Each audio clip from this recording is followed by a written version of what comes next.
How do I use the new emergency siren on the Apple Watch Ultra? Hi, I'm Angela Mascaritolo, Senior Analyst at PCMag.com. Today I'm going to show you how to enable the emergency siren on the Apple Watch Ultra.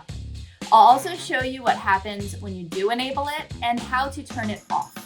This will ring an 86 decibel emergency sound, and depending on your watch battery level, it can ring for hours. You'll want to know how to turn it on before you ever need to. All you have to do is press and hold the action button on the left side of the case, the orange button. So you press and hold, and that brings up a new emergency pane from which you can start the siren. You just slide the siren slider over to the right.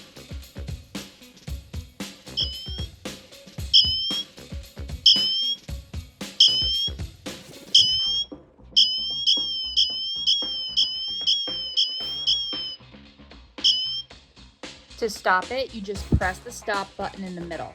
As you can see, it shows you your battery level while the siren is active, and you can call for emergency services from that same screen if you need to. Now, this is not going to blow out your eardrums, but Apple says that this sound can be heard up to 600 feet away. Hope that helped. For more tips, reviews, and tech news, head to PCMag.com.